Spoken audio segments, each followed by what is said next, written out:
Bom, há um tempo atrás eu fui convidado para dar uma palestra sobre justamente esse tema, a importância do Evangelho. E aí, a princípio, eu achei que seria um tema tranquilo, né, de ser abordado. Afinal de contas, o conteúdo é muito vasto, né? Então, não faltaria conteúdo para que eu pudesse explorar. Ao mesmo tempo, conforme os dias foram passando, cada vez mais eu percebia a responsabilidade que era falar sobre o Evangelho. Porque, afinal de contas, quem fala sobre o Evangelho acaba assumindo o papel de porta-voz das palavras de Jesus. Então eu comecei a pensar no peso que isso tem, né? Será que eu tenho autoridade moral suficiente para falar sobre esse assunto? E isso ficou na minha cabeça, martelando por um tempo. Eis que a gente está viajando, eu, minha esposa e meu filho, a gente foi para Gramado, e lá existe um parque chamado Terra Mágica Floribal. E nesse parque a gente passa por trilhas, tem várias estátuas gigantes, enfim, muito bonitas. E eis que no meio da trilha a gente avistou ali de longe uma casa de madeira, uma casa bem simples, nada naquela casa chamava atenção. Na verdade a gente praticamente quase passou batido por ela. E aí quando a gente passou bem na frente da porta dessa casa, a porta estava aberta, a gente viu lá de dentro vindo uma luz roxa. Isso chamou um pouco a nossa atenção. E a gente viu bem lá no fundo um caldeirão. Pô, vamos entrar nessa casa, né, pra gente entender o que está acontecendo ali. No que a gente entrou, tinha também mais uma mãe e uma criança. E lá do fundo da casa veio um mago. Um mago todo pomposo, com barba branca, com um chapéu roxo, com uma manta toda brilhosa, maquiagem, enfim, parecia aqueles magos de conto de fadas mesmo. E eis que esse mago chama as crianças que estavam ali para perto do caldeirão, pede para eles abrirem as mãos e pinga uma gotinha lá do caldeirão na mão de cada uma das crianças. Pede então para que elas fechassem as mãos, se ajoelhem na frente delas e começa a falar. Vocês acabam de receber o maior poder que há, o poder do amor. Só o amor é capaz de transformar o mundo dos humanos e de curar o coração ferido. Então nunca se esqueçam que a partir de hoje, aonde as suas mãos tocarem, o amor irá transformar. O mundo em que vocês vivem, ele está um pouco doente, cheio de maldade e de tristezas. Por isso é preciso que vocês levem esse amor para o mundo de vocês. E também nunca se esqueçam de serem sempre gentis, bondosos, humildes e educados. São as regrinhas da vida. E nisso o mago se levanta e se dirige agora aos pais, falando: não se esqueçam também de sempre passarem aos pequenos os valores da vida. O valor do abraço, do sorriso, da gratidão, o valor de ganhar e de perder, o valor do sim e do não. E ao mesmo tempo em que esse mago falava, tocava por trás uma música envolvente, daquelas assim, para emocionar todo mundo, e realmente a gente ficou emocionado. Imagina, não só por aquelas palavras que estavam sendo ditas, mas também pelo fato de estarem sendo ditas para o nosso filho, né? E a gente vendo ele todo envolvido com aquela situação. E aí no que eu vou comentar para minha esposa, né, que eu estava emocionado e tudo, eu vejo e ela também está completamente tomada pela situação, falando: meu Deus, eu não estava contando com isso, eu não vim preparada para isso. Porque realmente foi emocionante, foi bem envolvente. E aí passou, a gente seguiu no parque, e na volta, na viagem, no carro, voltando para Joinville, eu fiquei pensando, eu estava com a palestra em mente ainda, né? E eu fiquei pensando, poxa, se aquele mago, naquela casa simples, completamente despretensiosa, num momento em que ninguém esperava o que queria acontecer, ele falou com tanta propriedade sobre o Evangelho, por mais que ele não falasse na palavra Evangelho em si. Mas o que é o Evangelho? O Evangelho são as leis de Deus, a lei de amor, e ele falou da lei de amor. Então sim, ele falou sobre o Evangelho. Então se ele era capaz de falar com tanta tranquilidade sobre o Evangelho, por que cada um de nós também não é capaz? Isso acabou tirando um pouco o peso das minhas costas, e eu acho que foi um pouquinho mais tranquilo fazer essa palestra. O Evangelho, propriamente dito, ele trata de algumas questões específicas. Ele trata de algumas passagens da vida de Jesus, trata de alguns milagres que ele operou, de algumas predições, profecias, e dependendo da interpretação que se dá para cada uma dessas passagens, é que surgiram as diferentes crenças,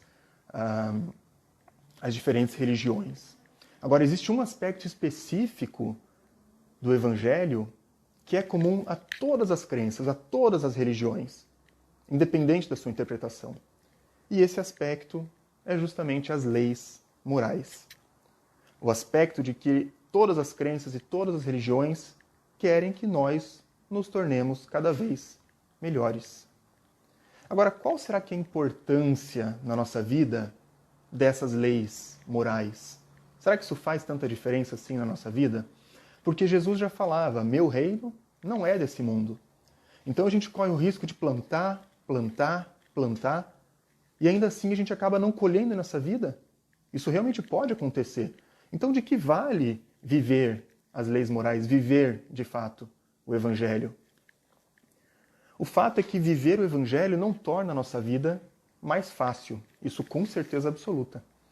Mas eu posso dar certeza que quem vive o Evangelho tem, sem dúvida nenhuma, uma vida mais leve. Porque a gente acaba não criando problema onde não existe. Né? A gente acaba tendo uma visão do mundo diferente, mais tranquila, mais leve. Não mais fácil, mas com certeza mais leve. Agora, por que será que, independente dessa visão de mundo, né, vivendo o Evangelho, por que será que mesmo assim a gente sofre tanto? Por que será que a gente tem tanta dificuldade na nossa vida, vivendo ou não vivendo o Evangelho? E, na verdade, o motivo de nós sofrermos, na verdade, são alguns motivos, né? O primeiro deles é para que todos nós possamos evoluir. Ninguém evolui dentro da sua zona de conforto. É necessário que a gente passe por obstáculos para que a gente se supere e fique cada vez melhor. Quando a gente aprende matemática na escola, como é que a professora nos ensina? Ela nos orienta, nos passa o aprendizado, mas não é só a explicação que ela passa também atividades, exercícios, que são desafios, não é? Então, se a gente não passa por esses desafios, a gente acaba não assimilando esse conhecimento tão bem. E é assim que funciona na nossa vida. A gente passa por uma série de dificuldades e de obstáculos justamente para que a cada superação nós nos tornemos pessoas melhores, moralmente e intelectualmente. A gente sofre também por causa do resgate de muitas dívidas do passado. Não necessariamente como uma punição, como um castigo, mas acaba sendo uma própria autocobrança. A nossa consciência cobra os erros que nós cometemos no passado, cobra essa reparação. E aí estão diversas oportunidades para que a gente repare. Fluidicamente, magneticamente, a vida nos atrai essas situações para que a gente consiga resgatar esses erros do passado. Imagina tantas reencarnações que nós já tivemos, quantos erros será que a gente já não acumulou? Então a gente tem sim alguma coisa aí para resgatar. Existe mais um motivo para que a gente sofra. E esse motivo é devido às nossas próprias imperfeições. Por mais evoluídos moralmente que nós possamos estar, e a gente sabe que não está, né? Todos nós somos imperfeitos. E a gente acaba se deixando afetar por coisas que não necessariamente nós precisaríamos. Eu costumo falar que ninguém tem a capacidade de nos ofender.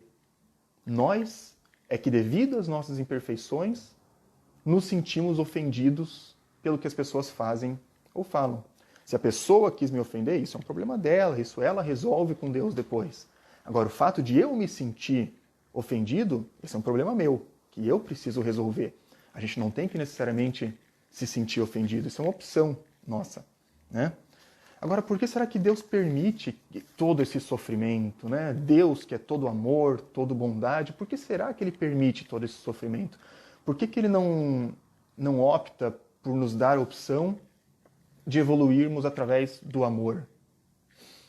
E quem disse que Ele não nos dá essa oportunidade, né? Diariamente nós temos diversas e diversas oportunidades de evoluir através do amor. Nós é que somos endurecidos, a gente fecha o olho, finge que não vê, e aí quem não aprende pelo amor não tem outro jeito, acaba aprendendo pela dor. E a gente se questiona, né? Por que sofremos? Por que sofremos? quando na verdade a pergunta é que está errada. A gente não tem que se perguntar por que nós sofremos, e sim para que sofremos. Qual é o objetivo dessa dificuldade que eu estou passando? O que eu tenho a aprender com essa situação? Eu assisti há pouco tempo o filme do Divaldo, aliás, recomendo para todo mundo, muito bem feito, e o próprio Divaldo fala numa parte do filme que a felicidade não é a ausência da dor, e sim a real compreensão da sua finalidade. Então, exatamente isso que a gente falou. Para que estamos sofrendo? Qual a finalidade dessa dor, dessa dificuldade? E quando a gente entende isso, isso muda completamente a nossa visão de mundo. Por que Deus não nos cria perfeitos? Se o nosso objetivo é chegar à perfeição, por que será que a gente já não nasce perfeito? Nós que somos criados e Ele é todo-poderoso, por que Ele já não cria a gente perfeito?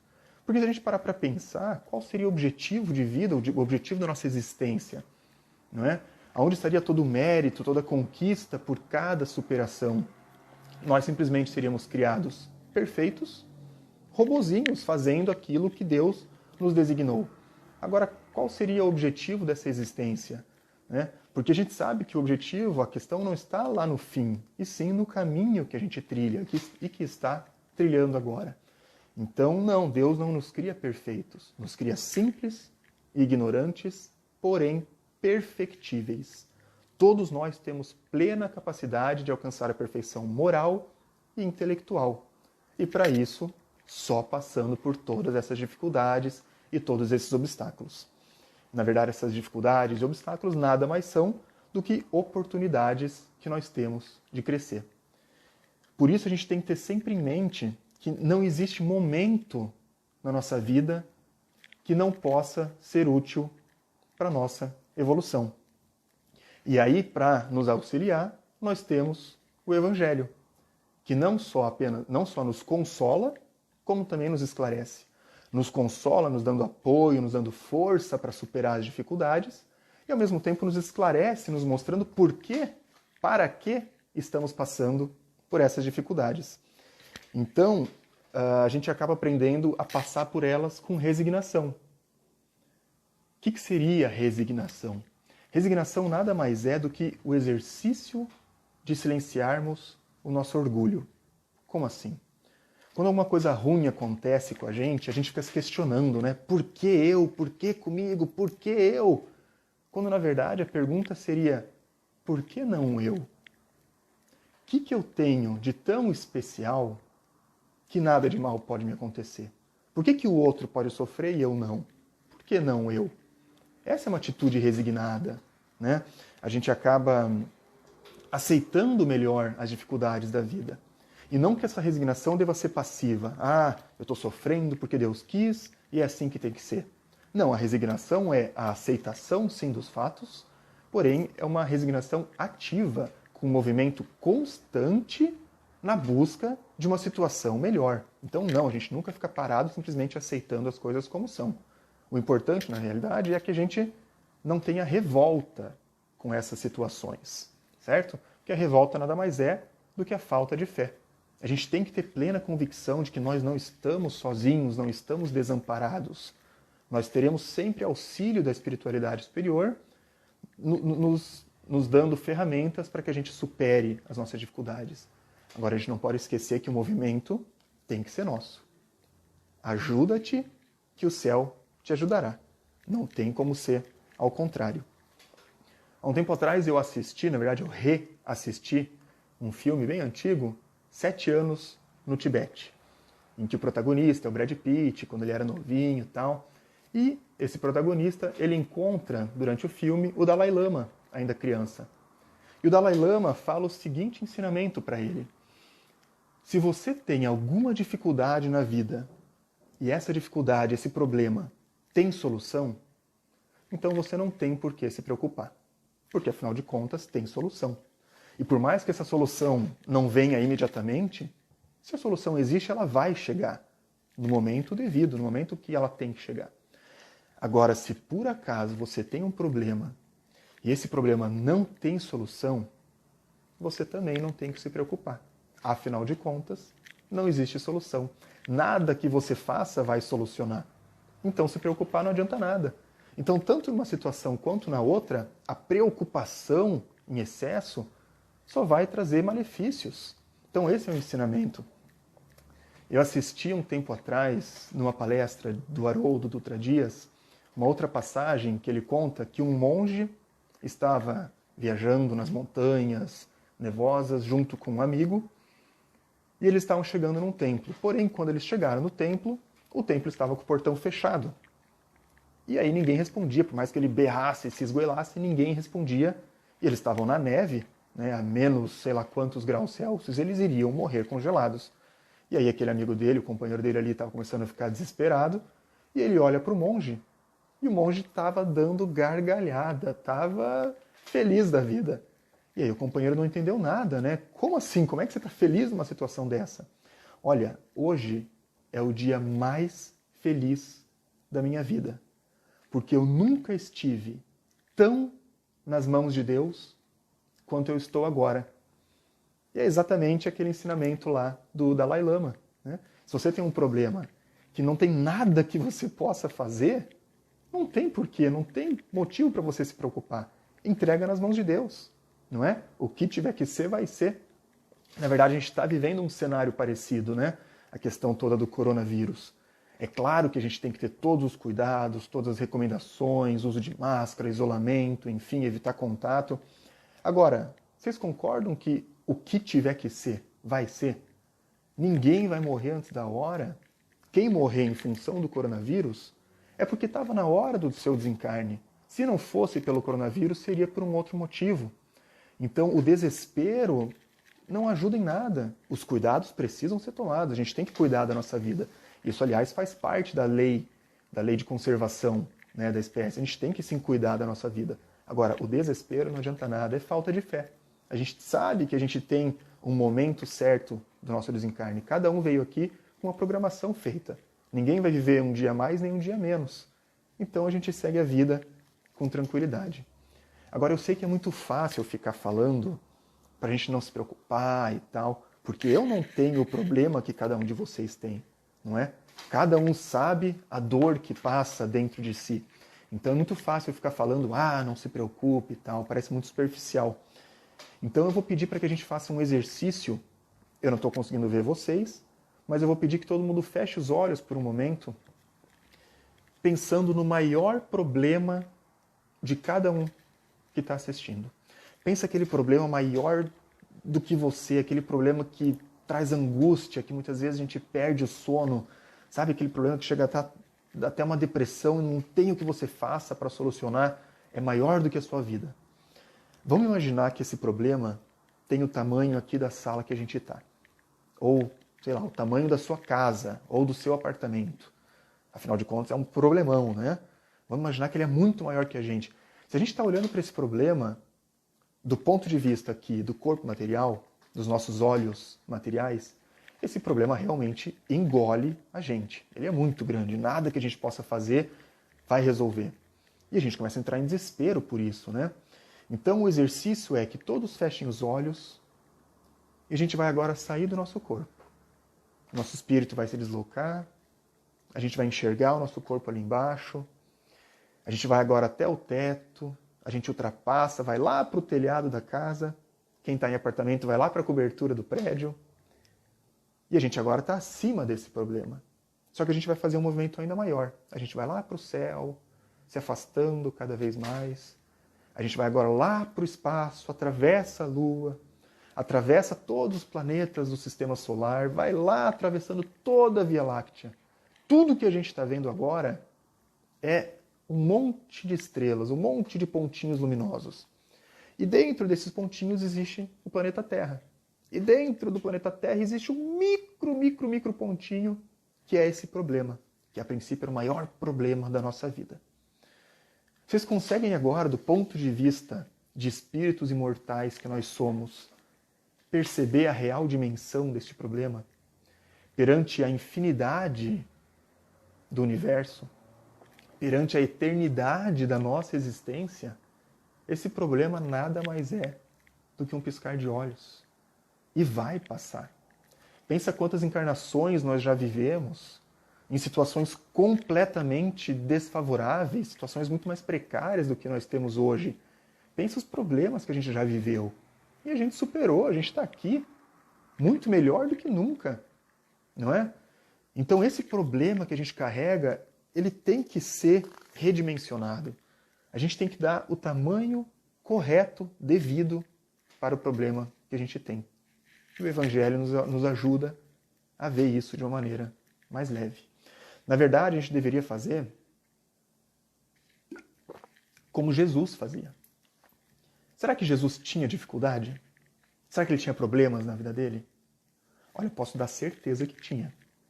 Agora, será que ele enxergava isso como dificuldade? Será que Jesus enxergava isso como problema?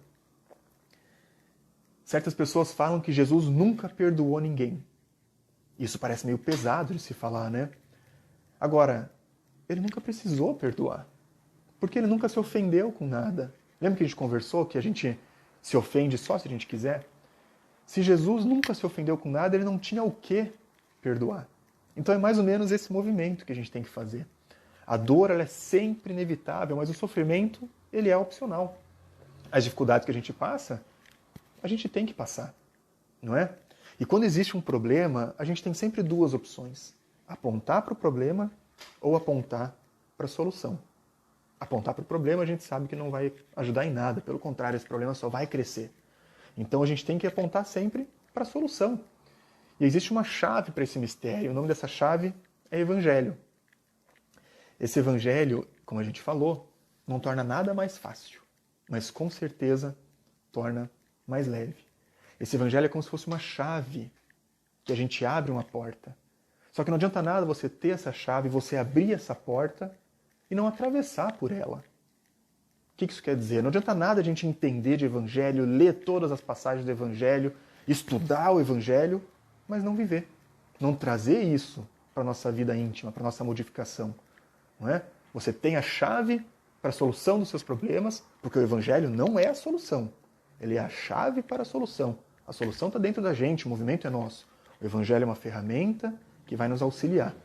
Então a gente abre essa porta e atravessa. O problema dessa porta é que muitas vezes ela é estreita, não é? Muitas vezes, como a gente falou, não é o caminho mais fácil. Pelo contrário, às vezes ela é bem estreita. Muitas vezes quem vive o Evangelho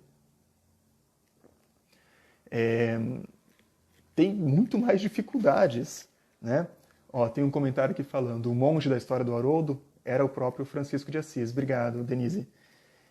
Então, para a gente passar por essa porta, muitas vezes estreita, é complicado. Agora, não existe nada melhor do que a gente passar por essa porta estreita com a consciência de que esse é o melhor caminho que a gente poderia estar trilhando a nosso próprio benefício, para o nosso próprio aprimoramento, por mais difícil que isso possa parecer. E aí existe um outro sentimento que a gente tem nos acompanhando, que é o sentimento de abnegação, ou seja, abrir mão de certas facilidades da vida, de certos prazeres momentâneos, por um bem maior, não é? Essa abnegação muitas vezes torna a vida um pouco mais difícil, como a gente falou, passando pela porta estreita, só que a gente passa por essa porta e por todo o espírito está em equilíbrio, ótimo, o corpo físico vai muito bem. Agora, muitas das doenças que nós temos, doenças físicas, né, nada mais são do que desequilíbrios energéticos do nosso espírito, do nosso perispírito. Muito provavelmente em função dos próprios pensamentos que a gente emana. Porque tudo é uma questão fluídica. A gente emana bons fluidos e a gente também emana maus fluidos. Ao mesmo tempo, a gente atrai bons fluidos e atrai maus fluidos, de acordo com os nossos pensamentos. Se são pensamentos positivos, elevados, ou pensamentos negativos. E aí, como é que eu faço para controlar esses fluidos aí? Se eu estou cheio de fluido negativo ao meu redor, o que eu faço? Vamos imaginar que a gente está cozinhando, né? Vamos imaginar que vocês cozinham tão mal quanto eu. E a gente foi ali fazer um bolo, e esse bolo queimou, passou do ponto.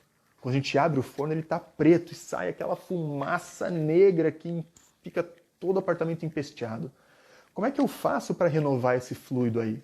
Eu abro a janela e deixo entrar um fluido mais puro, um ar mais puro. Então é isso, quando a gente está emanando e atraindo maus fluidos, a gente tem que fazer essa substituição.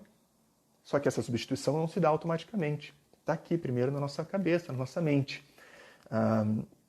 E o problema é que nós temos muitos vícios mentais. O vício da inveja, o vício do egoísmo, do orgulho. E isso é difícil de se modificar, porque são hábitos, são vícios, né? Então a nossa programação mental, nosso mindset, podemos falar assim, precisa ser modificado. A gente precisa se renovar, porque automaticamente nós estaríamos elevando bons fluidos e atraindo bons fluidos. Então a gente tem que fazer uma reciclagem mental. A gente não consegue encher um copo que já está cheio. Então o primeiro passo é meditar. Esvaziar completamente a nossa mente. Uma vez que ela está vazia, a gente passa por uma reflexão, que nada mais é do que pensar, raciocinar sobre aquilo que nós estamos pensando. E aí, com essa reflexão, com essa meditação, de preferência diária, a gente acaba parando de simplesmente reagir aos nossos impulsos. E a gente começa a ter mais equilíbrio na nossa vida. Agora, por mais espiritualizado, por mais elevado que nós possamos estar, nós estamos num mundo de provas e expiações. Agora, chegando no mundo de regeneração. Mas é um mundo cheio de dificuldades. Então, é natural que a gente se desequilibre, muitas vezes. E quando a gente se desequilibra, energeticamente, a nossa bateria fica mais fraca. Quando o nosso celular está com a bateria fraca, o que a gente faz? A gente recarrega, não é? Então, quando a nossa energia espiritual está enfraquecida, o que a gente faz? A gente recarrega também. E aí, mais uma vez, está o Evangelho para nos ajudar. O Evangelho é essa carga que a gente pode receber diária para renovar as nossas energias. E o legal é que não apenas ele recarrega as energias, mas também fortalece. Cada vez que a gente se recarrega com o Evangelho, fica mais difícil de descarregar essa energia, porque a gente fica mais fortalecido. A gente fortalece também a nossa fé.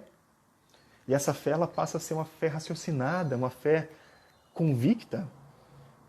Não é apenas uma crença. Quando a gente crê em algo, isso acaba sendo frágil, superficial, porque a gente crê em alguma coisa, até que em outro momento a gente é convencido de outra coisa e passa a crer em outra coisa. Não, essa fé convicta, fé raciocinada, ela é inabalável. E próprio Allan Kardec já falava que fé inabalável só o é a que pode encarar frente a frente a razão em todas as épocas da humanidade. E com essa fé inabalável, a gente passa a ter fé em si mesmo, né? Essa confiança em si mesmo, de que a gente consegue superar qualquer dificuldade. Passa a ter confiança na vida e passa a ter confiança na própria providência divina, porque a gente sabe que nunca vai estar desamparado. Com essa fé, a gente mantém, então, o nosso padrão vibratório sempre mais elevado. Será que existe mais alguma ferramenta que a gente pode utilizar para manter o nosso padrão vibratório elevado? Será que Deus mandaria seus filhos aqui para a Terra sem colocar no bolso um celular para que a gente pudesse ligar para ele se estivesse pedindo socorro? Ele jamais faria isso. Então é claro que cada um de nós tem um celular aqui na mente que nada mais é do que a oração, que é mais uma ferramenta que a gente tem para que a gente possa elevar o nosso padrão vibratório. Agora, orar por orar não ajuda nada. A gente tem que fazer aquela oração sentida, refletida. Frases prontas não são boas nem ruins. Se você não está sentindo nada, não vai servir de nada. Agora, se você está falando mesmo que frases prontas, só que sentindo cada palavra, cada frase, a gente está sintonizando com a espiritualidade.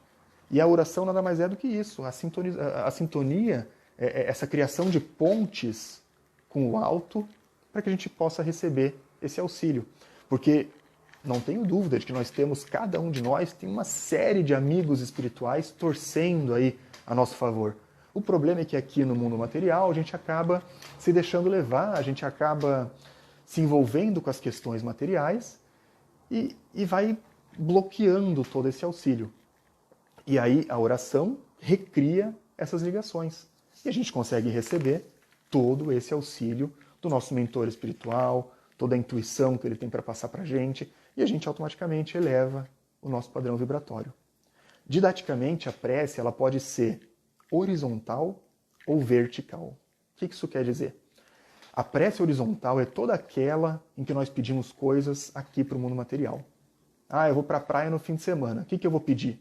Ah, eu vou pedir para dar sol, né? Afinal de contas, eu quero aproveitar. É lícito pedir para dar sol? Claro que é, não tem mal nenhum. Agora, o que isso vai me ajudar a evoluir moralmente? Absolutamente nada, né? Então a gente fala que é uma prece horizontal. Não é uma prece ruim, mas ela fica aqui mais na superficialidade.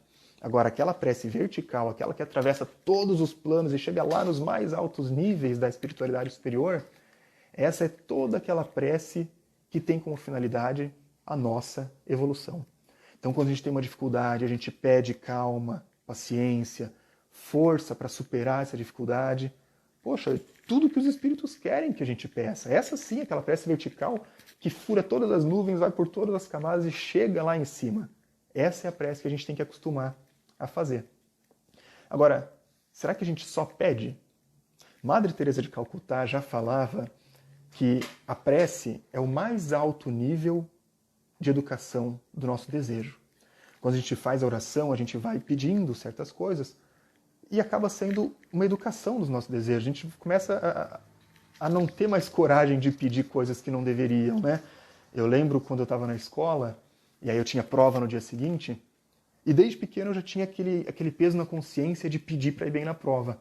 Eu ficava pensando, não, eu não posso pedir isso, eu tenho que pedir para ter condições psicológicas, ter calma, para poder fazer uma boa prova de acordo com aquilo que eu estudei. É engraçado, mas eu já fazia isso. E é mais ou menos isso, é a educação dos desejos. A gente não pede facilidades, a gente pede para que possa aproveitar a dificuldade a nosso favor. Aprender os ensinamentos que essa dificuldade tem para nos trazer. Mas a gente não faz apenas pedidos na prece, a gente também tem um outro papel. E esse papel é agradecer. Quanta coisa boa não nos acontece e a gente nem se dá conta, né? O simples fato de acordar e estar com uma saúde boa e poder trabalhar, ter um trabalho, ter uma família, não é? E a gente acaba esquecendo de agradecer. Então a gente precisa sim agradecer por tudo de bom que nos acontece. Mas a gente não pode parar por aí. A gente agradece também por tudo de mal que não nos acontece. Porque tanta coisa de mal deixa de nos acontecer e a gente nem se dá conta que nós estamos sendo protegidos. Só que aí o espírita tem um terceiro agradecimento para fazer. E esse é um pouco mais difícil. A gente tem que agradecer por todo o mal que nos acontece. Como assim agradecer pelo mal? Claro, a gente não está aqui para evoluir. Todo esse mal, que a princípio aos nossos olhos materiais é mal, nada mais é do que uma ferramenta de aprendizado. É aquele exercício de matemática que a professora nos deu na escola para que a gente possa evoluir, não é? Então a gente pede, agradece e a gente faz mais um ingredientezinho. A gente louva a Deus. O que seria louvar a Deus? Louvar a Deus nada mais é do que reconhecer a nossa inferioridade diante da grandiosidade que é a providência divina. Porque a gente costuma falar que se eu estou trabalhando e ganhando bem, é por mérito próprio, eu estudei. Não, calma aí. Quem que te deu a oportunidade nessa vida? Quem que te deu um cérebro para que você tenha condições de aprender, pernas para caminhar? É claro que existe uma providência divina por trás de tudo. Nós temos sim mérito pelos nossos esforços, mas a gente tem sim que agradecer e louvar a Deus. Pai nosso, que estais no céu, santificado seja o vosso nome. Venha a nós o vosso reino, seja feita a vossa vontade. Percebem que eu não estou pedindo nada e nem agradecendo? Eu estou louvando a Deus. E essa é uma etapa também muito importante na oração. Agora, se o Evangelho ele é a chave para essa felicidade futura, faltou a gente definir um pouco o que é que vem a ser felicidade. Porque isso pode ser relativo, né? Felicidade para um não é felicidade para outro. O Livro dos Espíritos nos fala que felicidade, do ponto de vista material, é a posse do necessário. E do ponto de vista moral, é a consciência tranquila e a fé no futuro. Eu diria que felicidade tem um ponto a mais. Eu diria que felicidade é também a sensação de dever cumprido. Aquela sensação de que foi dada uma tarefa, que nem na parábola dos talentos, né, que são dados talentos a cada um de nós, eu sei que cada um tem seus talentos e que deve sim multiplicar eles. Quando a gente multiplica, olha para trás e vê aquele projeto que a gente se esforçou, deu certo, gerou frutos, isso traz uma sensação lá dentro da gente que é impagável. Eu não tenho filho com idade de estar se formando na faculdade, mas eu tenho certeza que os pais aí que já formaram filhos na faculdade podem lembrar daquele momento, na colação de grau, e aquela sensação de dever cumprido, né, de que foi dado uma criatura nos seus braços e que você conseguiu conduzir ela para que ela possa agora caminhar com as próprias pernas. Foi ou não foi um dos dias mais felizes da sua vida? Essa sensação, ela é impagável, né? Agora, vocês percebem que quando a gente fala em felicidade, ninguém está falando em ausência de problemas? É aquilo que Divaldo falou lá no filme dele. Não é a ausência da dor, e sim a real compreensão da sua finalidade. O que muda, na verdade, é como nós encaramos os problemas. Isso nos torna pessoas mais felizes, né? Recapitulando, então, viver o Evangelho nada mais é do que dar vida, porque a gente fica falando, né, viver o Evangelho, o que vem a ser viver o Evangelho? Nada mais é do que dar vida às próprias leis morais que já estão dentro de nós. Aonde estão escritas as leis morais? Na nossa consciência, não é? Então, viver o Evangelho, trazer esse Evangelho para a nossa vida, nada mais é do que dar vida a essas leis morais, que já estão escritas na nossa própria consciência, desde o início da nossa existência. E dentre essas leis morais, existe a lei de amor. A lei de amor ao próximo, amar ao próximo como a si mesmo. Agora, será que o sentimento de amor é suficiente? Sentir amor, muitas vezes, não basta. A gente precisa colocar esse amor em prática, não é? Não adianta a gente falar não, né? Pensar, eu te amo, eu te amo, eu te amo, e não fazer movimento nenhum para isso, né? A gente precisa colocar o amor em prática, não apenas sentimento. E o amor em prática é o que a gente chama de caridade. A caridade é o amor colocado em prática. A caridade também, no Livro dos Espíritos, ela é dita como benevolência para com todos, indulgência para com as imperfeições alheias e o perdão das ofensas. Então, procuremos viver com todos esses sentimentos a cada dia de nossa vida. Chico Xavier já falava que cada dia é uma página em branco, uma oportunidade que nós temos de reescrever a nossa vida. Então, toda aquela angústia que a gente carrega do passado, todas aquelas mágoas, pessoas que nos feriram e que a gente está carregando aqui atrás e tornando a vida complicada, difícil, vamos deixar isso na página ali de trás e escrever uma página em branco, nova, com sentimentos diferenciados. O próprio Chico Xavier também falava, né, que a gente não pode voltar lá no passado e criar um novo começo. Mas a gente pode, sim, hoje, começar um novo fim. Então está aí a oportunidade para cada um de nós. E quando a gente fala em Evangelho, em viver o Evangelho, a gente acaba ficando motivado para isso, né? A gente se envolve, a gente pensa, não, agora vai, né? Agora eu estou com tudo em mente e vai dar certo.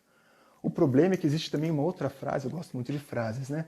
Existe uma outra frase que fala o seguinte: a motivação não dura por muito tempo, e nem o efeito do nosso banho. Por isso recomenda-se que ambos sejam diários. Quando a gente toma banho, chega uma hora que vai passar o efeito, né? A gente tem que tomar outro banho. E a motivação é a mesma coisa. A gente está super motivado agora, só que, de novo, a gente está num plano material. Existem questões do trabalho, questões da família, questões financeiras que vão nos tirando desse caminho aí que a gente está super motivado. Então a motivação tem que ser diária. A gente precisa reservar alguns minutinhos para ler o Evangelho diariamente, para ler algum livro com frases edificantes. Agora, se a gente não tem tempo para ler livro, não, minha vida é muito corrida, cada segundo é contado, eu tenho certeza que cada um que está assistindo tem alguém num grupo de WhatsApp que te manda alguma mensagem edificante todo dia. Para ler essa mensagem. Você vai perder 10 minutos, 10 segundos, 30 segundos que seja. E às vezes essa pequena frase é o que vai tornar o seu dia mais elevado, mais iluminado. Então, vamos sempre regar e vamos sempre fortalecer essa motivação, porque ela passa. Podem ter certeza que passa. A gente falou muito em se modificar, né, em nos melhorarmos, em realizarmos a reforma íntima, enfim, trazer esse evangelho para dentro da gente. Mas a gente falou nisso apenas como um benefício próprio. Só que o espírita ele tem uma responsabilidade extra, não apenas para com si. Existe uma outra frase, eu falei que eu gosto de frases, né, que fala o seguinte: cuidado como vives. Pode ser o único espelho do teu semelhante. Então podem ter certeza que cada um de nós tem pessoas que se espelham em nós. Ninguém está evoluído a tal ponto que não tenha ninguém acima para se espelhar. Ao mesmo tempo, ninguém está num grau evolutivo tão baixo que não tenha alguém ainda mais embaixo que está olhando para você e se espelhando nas suas atitudes. Então o espírita tem sim essa responsabilidade de se melhorar a seu próprio benefício, mas também para servir de exemplo. A gente precisa dar o exemplo. E dar o exemplo é viver o Evangelho. Agora, poxa, você fala em viver o Evangelho. O que é viver o Evangelho? Como é que eu faço isso de fato no dia a dia? Se a gente não sabe como proceder, existe uma oração, a oração de São Francisco, que ela fala tintim por tintim como proceder. Ela fala mais ou menos o seguinte: Senhor, fazei-me instrumento da vossa paz. Onde houver ódio, que eu leve o amor. Onde houver ofensa, que eu leve o perdão. Onde houver, olha só, agora me deu branco. Onde houver ofensa, que eu leve o perdão. Onde houver discórdia, que eu leve a união. Onde houver dúvida, que eu leve a fé. Onde houver erro, que eu leve a verdade. Onde houver desespero, que eu leve a esperança. Onde houver tristeza, que eu leve a alegria. E onde houver trevas, que eu leve a luz. Ó Mestre, fazei com que eu procure mais consolar do que ser consolado, compreender do que ser compreendido, amar do que ser amado.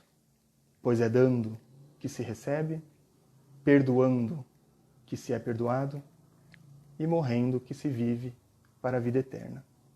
Então ninguém mais pode dizer que não sabe como proceder. É só seguir esses ensinamentos. Então que a gente possa levar isso adiante, né? Não adianta guardar para si. Cada um de nós está inserido em uma família por um motivo. A gente tem algo a agregar a essa família. Cada um de nós está no trabalho que está por um motivo. Nós temos sempre algo a dar no lugar onde nós estamos. Todos convivemos com pessoas por algum motivo. Então que a gente possa sempre somar nos lugares onde nós estamos, que a gente possa levar luz para esses lugares. Que a gente possa, acima de tudo, aproveitar essa chave que nós estamos recebendo, que é o Evangelho, que a gente abra essa porta, mas que a gente não pare por aí. Que a gente atravesse essa porta, por mais estreita que ela possa parecer. Não é? Que a gente possa realmente trazer esse Evangelho para dentro da nossa vida, porque com certeza a gente vai lá na frente, olhar para trás e ter aquela sensação gostosa de dever cumprido, que é impagável. E a gente vai ter certeza absoluta de que tudo valeu a pena. Muito obrigado pela atenção de todos. Eu gostaria só de fazer uma prece de encerramento para que a gente possa encerrar as atividades. Vamos então novamente elevar os nossos pensamentos, procurando refletir sobre todos os ensinamentos que conversamos a noite de hoje.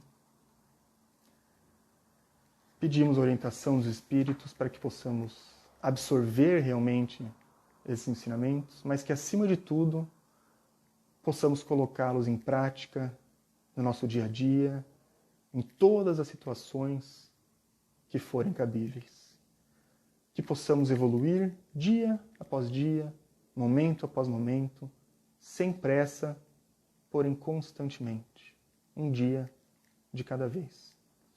Que possamos, nesse momento de dificuldade, procurar trazer a calma, a paz nos ambientes onde exista desespero, que a gente possa ser talvez o ponto de equilíbrio para alguma pessoa e que a gente possa realmente espalhar essa luz em todos os lugares aonde formos.